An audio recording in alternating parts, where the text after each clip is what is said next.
Hello everyone, my name Rajni Pathak. आज हम यहाँ पर देखेंगे हिंदी साहित्य के विषय में टीजीटी स्तर पर सिलेबस क्या होता है। आपको पता ही होगा कि यूपी टीजीटी में सिर्फ एक पेपर होता है जो कि हिंदी सब्जेक्ट का होता है, जबकि DSSB में दो पेपर होते हैं जो कि एक जनरल अवेयर का होता है और सेकेंड पार्ट में हिंदी सब्जेक्ट आता है। जनरल अवेयरनेस में 5 टॉपिक होते हैं जो कि 20-20 क्वेश्चन आते हैं 20-20 नंबर के, जबकि सेकेंड पेपर में सिर्फ एक सब्जेक्ट होता है, अपना सब्जेक्ट विशेष होता है जो कि हम यहाँ हिंदी से रिलेटेड चर्चा करेंगे और हिंदी सब्जेक्ट के बारे में आपको बताएंगे। पूरा यूपी टीजीटी और DSSB टीजीटी और KVS टीजीटी सबको लेकर हम यहाँ पर चलेंगे, तो आप हमारे साथ बने रहिए। सबसे पहले हम यूपी टीजीटी का सिलेबस देखेंगे। हेलो एवरीवन, आज हम देखेंगे हिंदी टीजीटी का हिंदी साहित्य सब्जेक्ट का पाठ्यक्रम, जिसमें हम देखेंगे कि हिंदी साहित्य टॉपिक से कौन कौन से सब टॉपिक में कौन कौन से क्वेश्चन, कितने क्वेश्चन आते हैं, और फिर आगे देखेंगे कि काव्य शास्त्र से कितने प्रश्न आते हैं। इसके बाद हिंदी भाषा में कितने प्रश्न आते हैं और हिंदी व्याकरण में कितने प्रश्न आते हैं। इसके बाद हम देखेंगे कि संस्कृत साहित्य से कितने प्रश्न आते हैं और संस्कृत व्याकरण से कितने आते हैं। सारे प्रश्न 125 क्वेश्चन आएंगे और जो कि 500 अंक का होंगे। प्रत्येक क्वेश्चन एक क्वेश्चन 4 अंक का होगा, जो कि हम इस तरह से विभाजित कर लेते हैं, जिसमें हिंदी साहित्य लेखन, काल विभाजन और नामकरण से कम 3 प्रश्न आने की संभावना है। आदिकाल से 5 प्रश्न आने की संभावना है। वैसे ही भक्ति काल से 12 प्रश्न आने की संभावना है और रीतिकाल से 5 प्रश्न आने की संभावना है।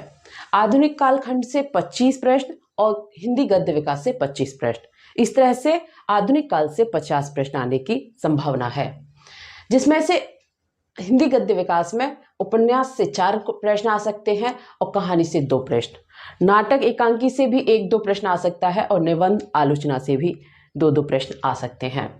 अन्य गद्य विधाएं जैसे कि जीवनी, आत्मकथा, संस्मरण, रेखा चित्र, यात्रा साहित्य, व्यंग्य, रिपोर्टाज, प्रमुख पत्र पत्रिकाएं, इन सब से 2-2 प्रश्न आ सकते हैं। विविध में भी 1-2 या 2-3 प्रश्न मान सकते हैं, जैसे कोई कथन दे दिया हजारी प्रसाद द्विवेदी का और राम स्वरूप चतुर्वेदी का आदि, इनके राम शुक्ल का दे दिया। काव्य शास्त्र से काव्य के भेद, काव्य लक्षण, काव्य हेतु, काव्य प्रयोजन, इनसे एक क्वेश्चन आ सकता है। और रस से 2 प्रश्न आ सकते हैं, छंद से भी 2 प्रश्न आ सकते हैं, अलंकार, रीति, इनसे भी 2-2 प्रश्न आ सकते हैं। काव्य गुण, काव्य दोष और शब्द शक्ति से 2 प्रश्न आने की संभावना है। ये लगभग है, एकदम निश्चित नहीं है कि इतने ही प्रश्न आएंगे इस टॉपिक से, यह अनुमानित है, क्योंकि हमने जब देखा सभी वर्षों के कितने कितने प्रश्न आए हैं, उसके आधार पर हमने इसका आंकलन किया है।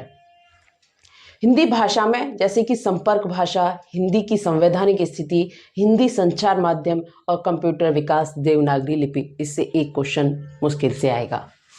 इसमें सबसे ज़्यादा हिंदी भाषा में जो टॉपिक है इम्पोर्टेंट, वह है भारतीय आर्य भाषाएं और हिंदी भाषा, राजभाषा, राष्ट्रीय भाषा हिंदी, विभाषाएं, उपभाषाएं और बोलियां, इनसे 2-3 प्रश्न आ सकते हैं। हिंदी की शब्द संपदा, तत्सम, तद्भव, देशज, विदेशज, इनसे 1 प्रश्न आने की संभावना है। हिंदी की ध्वनियाँ, इनसे भी 1 प्रश्न आ सकता है। वैसे ही हिंदी व्याकरण में कुल 30 प्रश्न लगभग आ सकते हैं, जिसमें से हिंदी वर्तनी एवं नियम में 3 प्रश्न आ सकते हैं। शब्द निर्माण की प्रमुख युक्तियां, उपसर्ग और प्रत्यय से 2 प्रश्न आ सकते हैं, तथा संधि, समास, पर्यायवाची शब्द, विलोम शब्द, इन सब से 2-2 प्रश्न आने की पूर्ण संभावना है। हिंदी व्याकरण के प्रमुख तत्व जैसे संज्ञा, सर्वनाम, लिंग, वचन, क्रिया, कारक, इन सब से 1-1, 2-2 प्रश्न आ सकता है। विशेषण क्रिया और क्रिया विशेषण, इन सब से भी 1 प्रश्न आने की संभावना है। तो हम ऐसे नहीं कह सकते कि इस टॉपिक को तैयार कर लो पूरी तरह से तो हिंदी साहित्य टीजीटी क्वालिफाइड हो जाए, क्योंकि सबसे 1-1, 2-2 प्रश्न ही आया है। इसलिए हमको संपूर्ण पाठ्यक्रम को बड़े अच्छे से अध्ययन करना पड़ेगा, तभी हम उसमें अपना सफलता हासिल कर सकते हैं। विराम चिन्ह हुआ, वाक्यांश के लिए 1 शब्द हुआ, वाक्य शुद्धि हुआ, मुहावरे एवं लोकोक्तियां हुई, इन सब से 1-1, 2-2 प्रश्न आ सकते हैं। समुच्चरित, प्राय भिन्नार्थक शब्द, अपहृत गद्यांश से 5 प्रश्न आ सकते हैं और संस्कृत साहित्य से रचना एवं प्रमुख रचनाकार जो हैं, जो कि संस्कृत जो टीजीटी में दिया है सब्जेक्ट में, सिलेबस में जो हैं, उन सब रचनाकारों से 1-1, 2-2 प्रश्न आ सकते हैं। कुल 3-4 प्रश्न पूछ सकता है रचना एवं रचनाकारों के संबंध में, जिनमें है कालिदास, भवभूति, भारवी, माघ, दंडी, श्रीहर्ष। इन सब रचनाकार के बारे में पूछ सकता है कि इनका जन्म स्थान कहाँ है, इनकी रचनाएं कितनी हैं, थोड़ा बहुत इम्पोर्टेंट जानकारी ही पूछ सकता है, अधिक जानकारी नहीं। ऐसे ही संस्कृत व्याकरण में संधि, समास, उपसर्ग, प्रत्यय, इन सब से, वैसे तो ये हिंदी के अंतर्गत भी आ जाते हैं, तो डीपली तो 1-2 प्रश्न ही पूछेगा संस्कृत से, क्योंकि ये हिंदी में ही आ जाता है, तो वहाँ पे भी ये पूछ चुका है 2-3 प्रश्न, तो ज़्यादा नहीं। संस्कृत व्याकरण और हिंदी व्याकरण को हम मर्ज करके पढ़ाएंगे। और धातु रूप, शब्द रूप, इनसे 1-1, 2-2 प्रश्न आ सकता है। वाच्य, अनुवाद, इनसे भी 2-3 प्रश्न आ सकते हैं। संख्यावाचक शब्द भी हम यहाँ कराएंगे, उनसे भी 1-2 प्रश्न आने की पूर्ण संभावना है। इस तरह से यदि हम देखें तो हिंदी साहित्य से 70 प्रश्न हो रहे हैं, हिंदी व्याकरण से 3 प्रश्न हो रहे हैं, काव्यशास्त्र से 10 प्रश्न हो रहे हैं और हिंदी भाषा से 3 प्रश्न हो रहे हैं। संस्कृत से 12 प्रश्न हो रहे हैं, जिनके अंक मतलब हिंदी साहित्य से 280 अंक की संभावना है, हिंदी व्याकरण से 120 तैयार होने की संभावना है और काव्यशास्त्र से 40 अंक की संभावना है और हिंदी भाषा से 12 और संस्कृत से 48, जिसमें हम देखें कि हिंदी साहित्य जिसमें आदिकाल, भक्तिकाल, रीतिकाल और आधुनिक काल में आधुनिक कालखंड से ज़्यादा आने की संभावना है, जो कि आधुनिक काल अकेले में ही 50 प्रश्न आने की संभावना है। तो सबसे पहले हम हिंदी का गद्य विकास यहाँ से प्रारंभ करेंगे, यहाँ से ज़्यादा आने की संभावना है। इसके बाद में आप देख सकते हो कि हिंदी भाषा, जो कि छोटा सा टॉपिक है और 2-3 प्रश्न कंप्लीट हो जाते हैं, जिन्हें हम पूर्णतः तैयार कर सकते हैं। वैसे ही संस्कृत 12 प्रश्न आते हैं, जिसमें कि हम 1-1 धातु रूप, शब्द रूप देखेंगे, उनसे ही सबका निकालेंगे कि किस। तो चलिए आगे देखते हैं। जैसा हम आपको बता रहे थे कि हम हिंदी गद्य का विकास से प्रारंभ करेंगे, जिसमें कि सबसे पहला है उपन्यास। जो हिंदी गद्य विधाएं हैं, इनमें उपन्यास, कहानी, रेखाचित्र, निबंध, आलोचना, इस तरह की जो विधाएं हैं, सबसे पहले हम उपन्यास के बारे में चर्चा करेंगे, जिसमें से कि उपन्यास किसको कहा जाता है, इसके विषय में हम संक्षिप्त जानकारी यहाँ प्रस्तुत करने जा रहे हैं। उपन्यास आधुनिक गद्य की एक प्रमुख विधा है। उपन्यास आधुनिक गद्य की एक प्रमुख विधा है, जिसका जन्म 18वीं शताब्दी में पश्चिम में हुआ था। उपन्यास 2 शब्दों से मिलकर बना है, उप प्लस न्यास, अर्थात उप का मतलब निकट और न्यास का मतलब थाती, अर्थात वह रचना जो सामाजिक जीवन के अत्यंत निकट हो। वह रचना जो सामाजिक जीवन के अत्यंत निकट हो, उसको उपन्यास कहते हैं।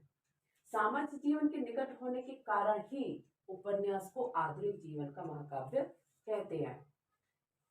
आधुनिक जीवन का महाकाव्य किस लिए कहते हैं? क्योंकि यह सामाजिक जीवन के निकट है। रॉल्फ फॉक्स ने अपने प्रसिद्ध लेख the novel as an epic उपन्यास महाकाव्य के रूप में उपन्यास को महाकाव्य का समकक्ष कहा। उपन्यास को महाकाव्य के समकक्ष किसने कहा था? रॉल्फ फॉक्स ने अपने लेख में कहा था। 1882 में श्रीनिवास दास ने परीक्षा गुरु का प्रकाशन हुआ। 1882 ईस्वी में श्रीनिवास दास कृत जो परीक्षा गुरु उपन्यास है, उसका प्रकाशन हुआ, जिसे आचार्य रामचंद्र शुक्ल ने अंग्रेजी के ढंग का, समझ रहे हैं, अंग्रेजी के ढंग का हिंदी का प्रथम मौलिक उपन्यास कहा था। अध्ययन की सुविधा के लिए हिंदी उपन्यास का काल विभाजन हम 3 प्रकार से कर सकते हैं। प्रेमचंद पूर्व युग 1918 ईस्वी से पूर्व रचित, प्रेमचंद युग 1918 से 1936 ईस्वी और प्रेमचंदोत्तर युग 1936 से वर्तमान तक।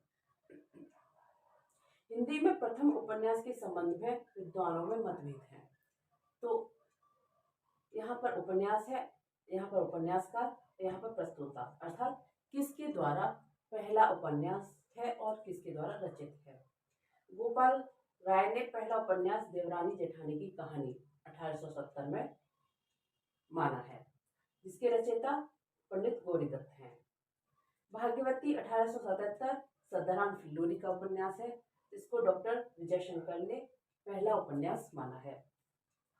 परीक्षागृह 1882 लाला श्रीनिवास दत्त कृत उपन्यास है, जिसको रामचंद्र शुक्ल ने प्रथम उपन्यास माना है। प्रेमचंद पूर्व युग के उपन्यास 3 प्रकार के देखे जा सकते हैं: सुधारवादी उपन्यास, मनोरंजन परक उपन्यास जिसमें तिलिस्मी अय्यारी उपन्यास एवं जासूसी उपन्यास, और तीसरा ऐतिहासिक उपन्यास आते हैं।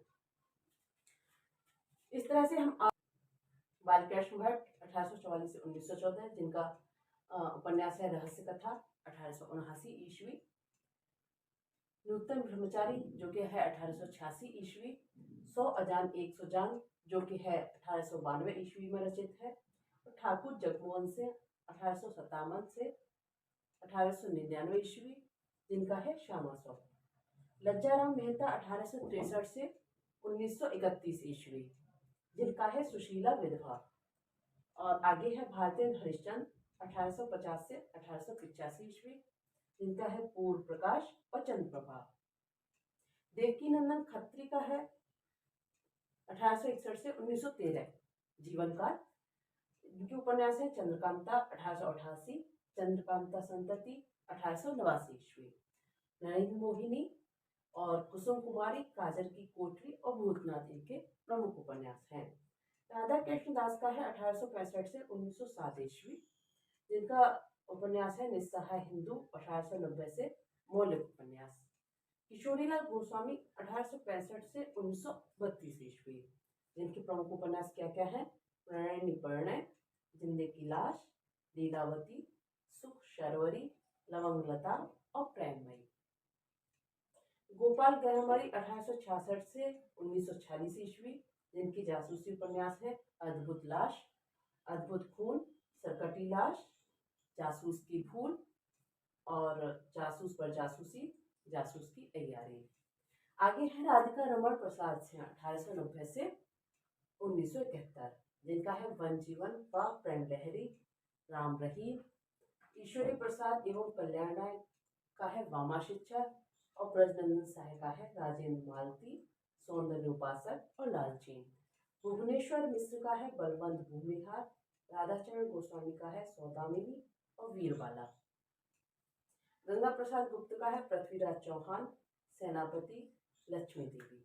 ठीक है, गंगा प्रसाद गुप्त के हैं उपन्यास पृथ्वीराज चौहान, सेनापति, लक्ष्मी देवी। जयाराम दास गुप्त के उपन्यास हैं रामायण, कश्मीर पतन। जयाराम दास गुप्त का उपन्यास है कश्मीर पतन, और राम नरेश त्रिपाठी का है वीरांगना और लक्ष्मी, और जैनेन्द्र किशोर का है गुलेनार।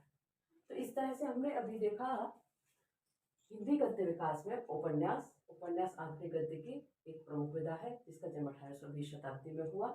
पश्चिम में हुआ उपन्यास 2 शब्दों से मिलकर बना है, उप प्लस न्यास। उप का अर्थ है निकट और न्यास का अर्थ है धाती। सामाजिक जीवन के निकट होने के कारण ही उपन्यास को आधुनिक जीवन का महाकाव्य कहते हैं। आगे हमने देखा रॉल्फ फॉक्स ने अपने प्रसिद्ध लेख the novel as an epic उपन्यास महाकाव्य के रूप में उपन्यास को महाकाव्य के समकक्ष बताया है। 1882 में श्रीनिवास दास कृत परीक्षागृह को प्रकाशन हुआ, जिसे आचार्य रामचंद्र शुक्ल ने अंग्रेजी के ढंग का हिंदी का प्रथम मौलिक उपन्यास कहा है। अध्ययन की सुविधा के लिए हिंदी उपन्यास का काल विभाजन इस प्रकार किया गया: प्रेमचंद पूर्व युग 1918 ईस्वी से पूर्व रचित, और प्रेमचंद युग 1918 से 1936 ईस्वी, और प्रेमचंद उत्तर युग 1936 से वर्तमान तक। जिसमें हमने आगे देखा कि हिंदी प्रथम उपन्यास के संबंध में विद्वानों की मत इस प्रकार है। उपन्यास देवरानी जेठानी की कहानी 1870 पंडित गौरीदत्त कृत को गोपाल राय ने प्रथम उपन्यास माना। भाग्यवती 1877 सत्याराम फिल्लोरी कृत को डॉक्टर विजय शंकर मल ने प्रथम उपन्यास माना, जबकि परीक्षागृह 1882 को लाला श्रीनिवास दास द्वारा जो रचित है उसे आचार्य रामचंद्र ने पहला उपन्यास माना। प्रेमचंद पूर्व युग के उपन्यास में सुधारवादी उपन्यास, मनोरंजन परक उपन्यास और ऐतिहासिक उपन्यास आते हैं, जिसमें प्रेमचंद पूर्व युगीन महत्वपूर्ण उपन्यासकार और उपन्यास हमने इस प्रकार देखे: बालकृष्ण भट्ट 1844 से 1914, जिनके प्रमुख उपन्यास हैं रहस्य कथा 1879, नूतन ब्रह्मचारी 1882, 100 अजान 1 सुजान 1892। ठाकुर जगमोहन सिंह का है 1857 से 1899। इनका उपन्यास है श्यामा स्वप्न। लज्जाराम मेहता 1863 से 1931 ईस्वी। इनका उपन्यास है सुशीला और विधवा। भारतेंद्र हरिश्चंद्र 1850 से 1885, जिनका है पूर्ण प्रकाश और चंद्रप्रभा उपन्यास। आगे देखते हैं कि देवकीनंदन खत्री, जिनका जीवन काल है 1861 से 1913 ईस्वी। इनके उपन्यास हैं चंद्रकांता 1868, चंद्रकांता 1888, चंद्रकांता संतति 1889 और नरेंद्र मोहिनी, कुसुम कुमारी, काजल की कोठी और भूतनाथ इनके प्रमुख उपन्यास हैं। राधा कृष्ण दास 1865 से 1907 जीवन काल है। इनका प्रमुख उपन्यास है हिंदू 1890, जो कि मौलिक उपन्यास है। आगे देखते हैं कि किशोरीलाल गोस्वामी 1865 से 1932, इन्होंने प्रणयनी प्रणय लिखा, जिंदगी की लाश, लीलावती और सुख शर्वरी लिखा है। गोपाल राम गहमरी 1866 से 1946 ईस्वी, इनके जासूसी उपन्यास हैं अद्भुत लाश, अद्भुत खून और सरगटी लाश, जासूस की भूल, जासूस पर जासूसी और जासूस की तैयारी। राधिका रमण प्रसाद सिंह 1890 से 1971, इनके उपन्यास हैं वन जीवन व प्रेम लहरी, राम रहीम। ईश्वरी प्रसाद एवं कल्याण का उपन्यास है वामाशिचर। ब्रजनंदन सहाय का उपन्यास है राजेंद्र मालती, सौंदर्य उपासक और लालचेन।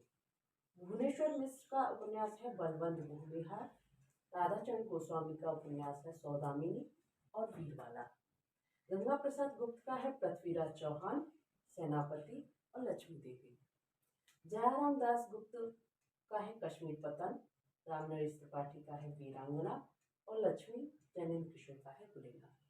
हमने यहाँ पर सिर्फ उपन्यास के नाम ही लिखे हैं और उपन्यास का प्रकाशन वर्ष।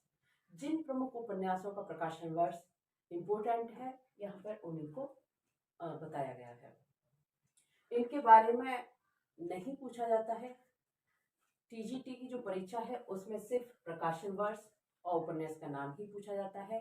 कहानियों में उनके प्रमुख पात्र और उनके विषय में थोड़ा बहुत जानकारी ले ली जाती है, लेकिन उपन्यास में ना तो प्रमुख पात्र पूछता है और ना ही कथा वस्तु।